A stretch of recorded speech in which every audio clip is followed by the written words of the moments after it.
नमस्कार मित्रांनो पीएम किसान अर्थात प्रधानमंत्री किसान सन्मान निधी योजना या योजनेच्या 22व्या हप्त्याचे वितरण झालेले आहे। परंतु बरेच काही लाभार्थ्यांच्या खात्यामध्ये अद्याप देखील या हप्त्याची रक्कम जमा झालेली नाही। तर याच्यामध्ये काही लाभार्थी अपात्र आहेत तर काही पात्र आहेत।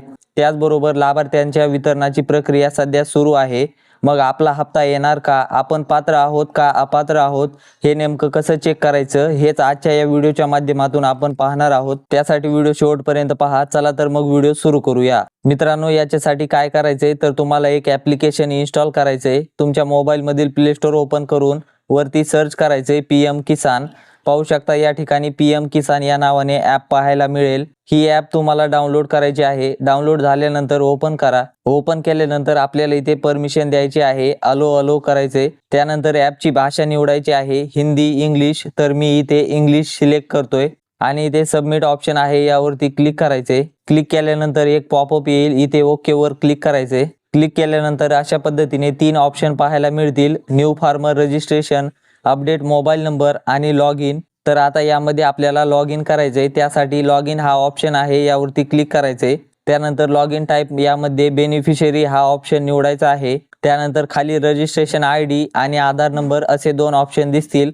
तर यामध्ये आपल्याकडे रजिस्ट्रेशन आयडी असेल तर रजिस्ट्रेशन आयडी हा ऑप्शन निवडायचा आहे आणि जर आधार नंबर असेल तर आधार नंबर हा ऑप्शन निवडायचा आहे। मी इथे आधार नंबर हा ऑप्शन निवडतोय। त्यानंतर खाली आधार नंबर विचारला जाईल, तर इथे आधार नंबर टाकून गेट OTP वरती क्लिक करायचे। क्लिक केल्यानंतर आधार कार्डला लिंक असलेल्या मोबाईल नंबरवरती OTP येईल, तो OTP खाली दिलेल्या बॉक्समध्ये टाकायचा आहे आणि लॉग इन वरती क्लिक करायचे।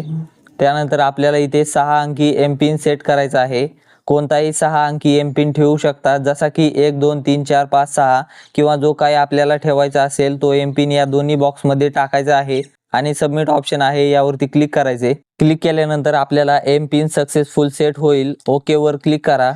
तर पाहू शकता आपण इथे लॉग इन झालेलो आहोत।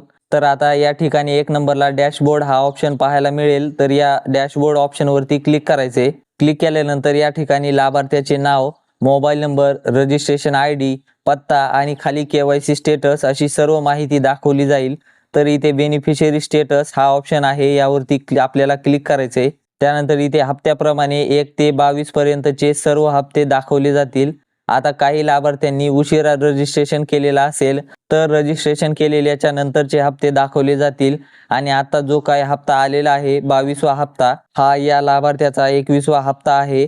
आपण इथे पाहू शकता 21व्या हप्त्याचे वितरण सध्या सुरू आहे आणि confirmation is pending from bank. तर अशा प्रकारे हप्त्याचे स्टेटस या ठिकाणी दाखवले जाते। अर्थात हा हप्ता लवकरच आपल्या बँक खात्यामध्ये क्रेडिट केला जाईल, म्हणजेच आपण या योजनेच्या अंतर्गत पात्र आहोत। तर आता आपल्याला अगोदरचा हप्ता पाहायचा झाला तर पाहू शकता 20वा हप्ता तो 20 नोव्हेंबर 2025 रोजी मिळालेला आहे आणि त्यानंतर 22वा हप्ता वितरित करण्यात आलेला आहे। तो या लाभार्थ्याच्या बँककडे पेंडिंग आहे, तर तोही लवकरच खात्यात जमा होईल। तर महत्त्वाचं म्हणजे जे लाभार्थी या योजनेच्या अंतर्गत पात्र नाहीत त्यांचं या हप्त्याचं कुठल्याही प्रकारचं स्टेटस दाखवलं जाणार नाही। एकाच कुटुंबामध्ये एकापेक्षा जास्त लाभार्थी, जमीन पूर्णपणे विकलेले किंवा इतर काही कारणास्तव सस्पेशियस अकाउंटमध्ये आलेले जे काही लाभार्थी असतील अशा लाभार्थ्यांचे हप्ते या ठिकाणी थकीत आहेत। आपला जर हप्ता confirmation is pending from bank असं दाखवत असेल तर आपला हप्ता क्रेडिट होईल।